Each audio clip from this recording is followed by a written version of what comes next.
Hey guys, welcome back to the AR YouTube channel.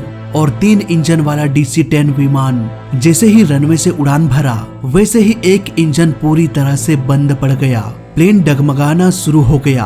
Pilots को ये लग रहा था कि हम प्लेन को संभाल लेंगे क्योंकि अब भी 2 इंजन्स वर्किंग कंडीशन में था, लेकिन अफसोस वो गलत थे। उन्होंने जितना सोचा था खतरा उससे कई गुना बड़ी थी। आखिर ये सब क्या और कैसे हो गया, जानेंगे पूरी कहानी आज के इस वीडियो में।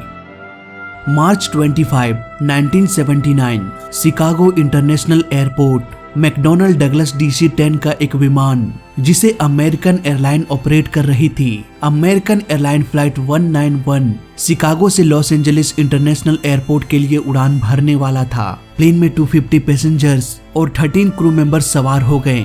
ATC ने टेक ऑफ की इजाजत दे दिया। प्लेन के थ्रस्ट को बढ़ाते हुए धीरे धीरे ये प्लेन रनवे पर तेजी से रन करना शुरू कर दिया। रनवे पर रन करते करते जब प्लेन इतने स्पीड तक पहुंच जाता है कि वो रनवे को छोड़कर हवा में ऊपर उठ सके, तब उस स्पीड को हम कहते हैं टेक ऑफ स्पीड। फ्लाइट 191 भी अपने 3 इंजन्स की मदद से टेक ऑफ स्पीड तक पहुंच गया। प्लेन जैसे ही हवा में ऊपर उठा, कॉकपिट में एक अलार्म बजने लगा। दरअसल प्लेन का इंजन नंबर 1 पूरी तरह से बंद पड़ चुका था, पर एक इंजन फेलियर के बाद अब भी 2 इंजन्स रनिंग कंडीशन में था। मतलब कि अब भी पायलट्स इस उम्मीद में थे कि हम प्लेन को आसानी से उड़ा सकते हैं, लेकिन ऐसा नहीं था। प्लेन बुरी तरह से डगमगाने लगा। पायलट्स को समझ में नहीं आ रहा था कि ये प्लेन इस तरह से बेकाबू कैसे हो सकता है। अगर प्लेन का स्पीड धीमा होता तो शायद पायलट ब्रेक अप्लाई करके प्लेन को रोक सकते थे, लेकिन प्लेन टेक ऑफ स्पीड को पार कर चुका था। रनवे भी ऑलमोस्ट खत्म हो चुकी थी, इसलिए प्लेन को अब रोक पाना इम्पॉसिबल था। वहीं दूसरी ओर जिस तरह से ये प्लेन बेकाबू हो गया, ऐसे में इसे उड़ा पाना भी इम्पॉसिबल सा लग रहा था। मतलब कि दोनों पायलट्स अब करो या मरो के हालत में आ चुके थे। उन्हें कुछ भी समझ में नहीं आ रहा था कि आखिर प्लेन के साथ हो क्या रहा है। पर प्लेन से दूर नजर गड़ाए एक ATC कंट्रोलर को सब कुछ समझ में आ चुका था कि इस प्लेन के ऊपर कितनी बड़ी आफत आ चुकी है। उन्होंने देखा कि जैसे ही प्लेन टेक ऑफ किया, प्लेन का इंजन ही उखड़ के अलग हो गया और विंग के ऊपर से गोल घूमते हुए जमीन पर जा गिरा। प्लेन पूरी तरह से आउट ऑफ कंट्रोल हो चुका था। ये सब कुछ इतना जल्दी हुआ कि कंट्रोलर पायलट को ये सब बता ही नहीं पाया कि आखिर उसके साथ क्या हुआ। टेक ऑफ के करीब 50 सेकंड्स गुजर गया। प्लेन करीब 350 फीट ऊपर उठ चुका था। इंजन के उखड़ जाने के कारण विंग्स में लगे फ्यूल टैंक से फ्यूल लीकेज होने लगा। ये प्लेन एयरपोर्ट से करीब 1.5 किलोमीटर की दूरी पर किसी घायल पंछी की तरह गिर गया। देखते ही देखते पूरा प्लेन आग के लपटों में बदल गया। DC-10 पूरी तरह से बर्बाद हो चुका था। प्लेन के टैंक में 21,000 गैलन फ्यूल भरा हुआ था, इसीलिए इतने भीषण आग को बुझाने में फायर फाइटर्स को कई घंटों का समय लग गया। दुख इस बात का है कि इस हादसे में किसी को भी नहीं बचाया जा सका, पर खुशी की बात ये भी थी कि ये प्लेन शहर के बीचों बीच क्रैश नहीं हुआ, नहीं तो न जाने और भी कितने लोगों की जान चली जाती। पायलट्स भले ही पैसेंजर्स को नहीं बचा पाया, पर अपने आखिरी पलों में भी प्लेन को भीड़ भाड़ वाले इलाके से दूर एक ग्राउंड में क्रैश कराया। फिर भी प्लेन के कुछ डेब्रिज से सड़क पर चल रहे कुछ गाड़ियां डैमेज हो गई। इवन 4 लोग घायल भी हो गए, जिनमें से 2 की मौत हो गई। ये हादसा जितना भयानक था उतने ही अनसुलझे इसके राज थे। आखिर कैसे प्लेन का इंजन उखड़ सकता है? क्या टैंक में किसी तरह का धमाका हुआ था या फिर मेंटेनेंस में कोई खामी थी? इन्वेस्टिगेशन की टीम लग गए इस केस को सॉल्व करने में। प्लेन के टैंक से लीक हो रहे फ्यूल के सैंपल से ये पता चला कि लीकेज सिर्फ फ्यूल टैंक में ही नहीं हुआ था, बल्कि हाइड्रोलिक ऑयल भी लीक हो चुका था। यानी कि प्लेन में हाइड्रोलिक फेलियर भी हो चुका था, जिसकी वजह से पायलट ने लेफ्ट विंग का सारा कंट्रोल खो दिया। आप किसी कार में 150 किलोमीटर के स्पीड से सफर कर रहे हो और आपका स्टीयरिंग व्हील ही जाम हो जाए, इवन ब्रेक भी काम करना बंद कर दे। कुछ ऐसा ही हुआ था फ्लाइट 191 के साथ।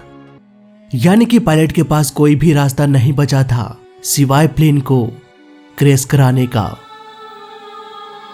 इन्वेस्टिगेशन की टीम को अब ये तो पता चल गया कि पायलट्स मजबूर थे, पर ये पता लगाना अभी बाकी था कि ये मजबूरी आखिर कैसे आई। हादसे के बाद रनवे का छानबीन किया गया, पर कोई भी ऐसा ऑब्जेक्ट नहीं मिला जो इंजन से टकराया हो, और ऐसा भी कोई पार्ट नहीं मिला जो प्लेन से टूटकर अलग हुआ हो सिवाय उस इंजन के। यानी कि हो ना हो प्लेन में किसी भी तरह का डैमेज या स्ट्रक्चरल फेलियर का प्रॉब्लम नहीं था। हो सकता है सिर्फ इंजन के इंस्टॉलेशन में ही प्रॉब्लम हो। किसी भी डैमेज पार्ट को देखकर ये बता पाना बहुत ही मुश्किल हो जाता है कि ये क्रैश के पहले की है या बाद की, पर हम श्योर थे कि आखिर ये इंजन टूट के अलग हुआ तो कैसे हुआ।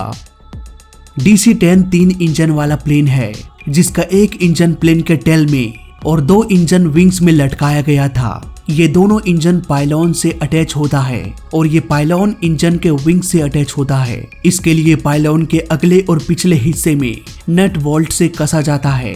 आई विटनेस की माने तो इंजन उखड़कर विंग्स के ऊपर चला गया, और ऐसा तभी हो सकता था जब पाइलॉन के पिछला अटैचमेंट टूट जाए, और ये तभी टूट सकता है जब इसके मेंटेनेंस में कोई खामी हो। जब मेंटेनेंस की छानबीन किया गया तो एक बहुत बड़ा खुलासा हुआ। दरअसल फ्लाइट 191 के लेफ्ट इंजन को पिछले ही महीने खोला गया था, लेकिन ऐसा करने के लिए रूल्स को फॉलो नहीं किया गया।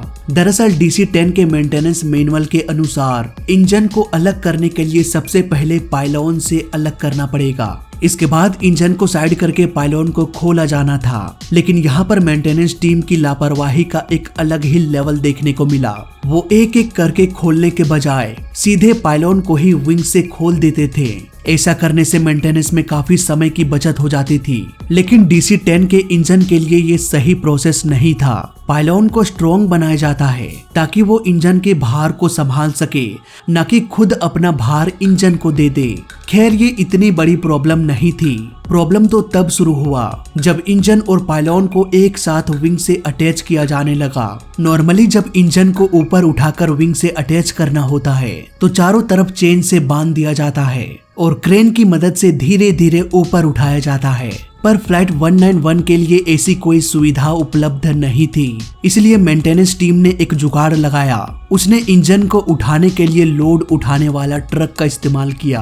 आप खुद ही प्रैक्टिकली समझ सकते हैं, इतना भारी और लंबा इंजन को उठाना, वो भी एक पॉइंट एक साइड से धकेल कर उठाना, और चारों तरफ से एक समान लटका कर उठाने में फर्क होता है। ये तो सी-सॉ के खेल के जैसा हो गया। इस खेल में अगर आप किसी को ऊपर उठाते हैं तो वो कभी भी सीधा ऊपर उठने वाला नहीं है। इंजन और पाइलॉन को एक साथ अटैच करने के चक्कर में कुछ ऐसा ही हो रहा था। इसे एक साइड से उठाने के चक्कर में ये असेंबल ही नहीं हो रहा था। इतना ही नहीं, इंजन को असेंबल करने के लिए मेंटेनेंस टीम इशारे से काम चला रहे थे। हाँ भाई थोड़ा ऊपर ले ले, थोड़ा सा लेफ्ट, थोड़ा सा और ऊपर। अरे यार थोड़ा सा ऊपर बोला था, इतना ऊपर क्यों ले लिया? इसी तरह से इशारे से भारी भरकम इंजन और पाइलॉन को विंग से अटैच किया जा रहा था। ड्राइवर इशारे को देखकर थोड़ा सा ऊपर तो कर देता, पर ये थोड़ा आखिर कितना थोड़ा होता है ये वही लोग जाने। इसी चक्कर में पाइलॉन का पिछला अटैचमेंट थोड़ा सा डैमेज हो गया, पर ये डैमेज इतना नहीं था कि ये इंजन को ही उखाड़ के फेंक दे, लेकिन जैसे जैसे समय बीतता गया ये क्रैक और भी कमजोर होता गया, और फाइनली करीब 1 महीने के बाद 25 मई को एक बहुत बड़ा हादसा हो गया। DC-10 मॉडल के और भी 2 प्लेन्स के साथ मेंटेनेंस के दौरान ऐसा ही किया गया था। तुरंत ही उन दोनों प्लेन को ग्राउंडेड कर दिया गया। जब उन दोनों प्लेन की छानबीन किया गया तो दोनों के पाइलॉन के अटैचमेंट में डेंट मिला, यानी कि कुछ महीनों में यह डेंट और भी कमजोर होता जाता, और फाइनली अमेरिकन एयरलाइन फ्लाइट 191 के जैसे ही ये दोनों प्लेन क्रैश हो जाता। इस हादसे ने 2 प्लेन क्रैश को होने से बचा लिया।